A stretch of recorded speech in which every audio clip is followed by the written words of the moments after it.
Assalamualaikum warahmatullahi wabarakatuh. Kembali lagi dengan saya Clarissa Sukmamelia. Di kesempatan kali ini saya akan menjawab pertanyaan dari tugas di luar kelas hari ketiga.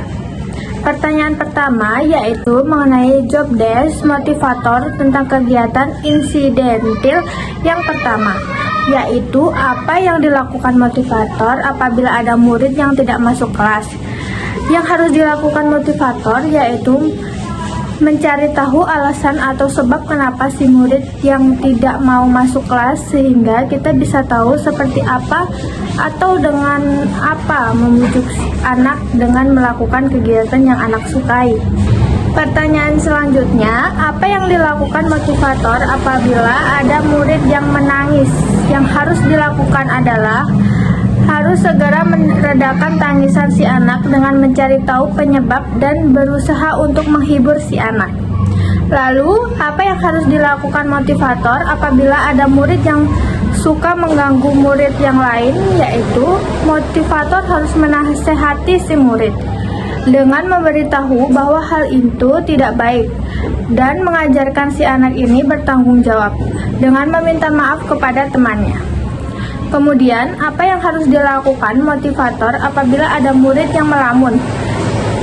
Yang harus dilakukannya adalah kita menyapa si anak dengan mengajaknya bercanda dan mengajaknya bermain dengan kegiatan yang anak sukai, sehingga anak kembali ceria. Selanjutnya yaitu apa saja tugas motivator yang harus dilakukan secara periodik setiap minggu. Yang harus dilakukan motivator yaitu melakukan observasi atau pengamatan terhadap perkembangan anak dalam seminggu ini, kemudian melakukan evaluasi agar bisa memperbaiki, terus kemudian membuat laporan perkembangan anak setiap minggunya. Selanjutnya adalah menyiapkan materi untuk kelas. Berikutnya, apa saja tugas rutin yang harus dilakukan motivator setiap hari? Tugas rutin seorang motivator adalah menciptakan suasana kelas yang nyaman dan menyenangkan bagi anak. Menyiapkan materi karena motivator sebagai fasilitator kegiatan bermain sambil belajar. Motivator harus selalu bersikap ramah kepada anak, dan motivator dalam setiap kegiatannya harus memberikan reward atau evaluasi terhadap perkembangan si anak. Bagaimana cara motivator mengetahui karakter dan kesan anak? Caranya yaitu bisa bertanya dengan orang tua si anak, atau bertanya langsung kepada anaknya, atau sang motivator melakukan observasi atau pengamatan terhadap tingkah laku anak itu. Dan saya lanjut ke pertanyaan berikutnya, yaitu mengenai tema tentang tanggung jawab seorang motivator. Pertanyaan pertama yaitu mengenai target di kelas. Bimba A, I, U, E, O. Jadi apa target suasana dan kegiatan di kelas Bimba yang harus motivator capai?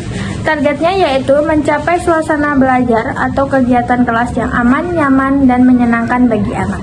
Cara motivator mencapai target tugas di kelas, caranya yaitu motivator harus selalu menerapkan metode Bimba. Apa tanggung jawab utama seorang motivator? Tanggung jawabnya adalah sebagai generasi belajar yang terus-menerus mau memperbaiki diri, kemudian memiliki sikap peduli untuk berbuat baik. Pertanyaan selanjutnya yaitu mengenai tanggung jawab motivator di kelas. Pertanyaan yang pertama, apa yang harus dilakukan motivator untuk menciptakan suasana kelas yang aman? Nah, caranya yaitu motivator harus selalu memastikan bahwa di dalam kelas tidak ada kekerasan baik fisik maupun verbal. Pertanyaan yang kedua, apa yang harus dilakukan motivator untuk menjadikan suasana kelas yang nyaman? Caranya yaitu motivator harus menciptakan suasana kelas yang menyenangkan dan memberikan kegiatan bermain sambil belajar yang sesuai dengan kemauan dan kemampuan dari masing-masing anak. Pertanyaan yang ketiga, apa saja yang harus dilakukan motivator dalam mengasihi dan menyayangi murid? Yang harus dilakukan yaitu motivator harus selalu tampil ceria di depan anak, kemudian bersikap ramah dan tidak berkata kasar kepada murid, dan memberikan reward atau apresiasi setiap keberhasilan murid dalam menyelesaikan materi yang diberikan oleh motivator.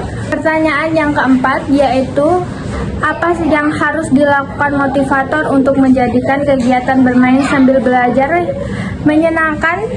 Yang harus dilakukan oleh motivator adalah melakukan pendekatan individual ke tiap-tiap anak untuk mencari tahu kesukaan. Kemudian motivator harus memberikan kegiatan yang sesuai kemampuan anak dan sesuai perkembangan anak, yaitu dilakukan secara bertahap. Yang kelima, apa yang harus dilakukan motivator untuk memastikan apakah anak sudah melakukan kegiatan yang sesuai dengan minat belajar, yaitu motivator harus melakukan evaluasi efektif, melihat ekspresi anak, apakah si anak ini tertarik dan semangat atau mungkin sebaliknya. Pertanyaan yang keenam atau pertanyaan yang terakhir mengenai tanggung jawab motivator, yaitu apa yang harus dilakukan motivator untuk memastikan bahwa anak melakukan kegiatan yang sesuai dengan tahapan perkembangan. Yang dilakukan adalah motivator harus selalu mengevaluasi, menguji ulang mengenai materi sebelumnya yang diberikan kepada anak. Apakah anak sudah terampil atau menguasainya sehingga anak bisa siap menerima materi berikutnya. Demikian jawaban dari saya atas soal belajar di luar kelas hari ketiga. Mohon maaf apabila ada kekurangan dan terima kasih.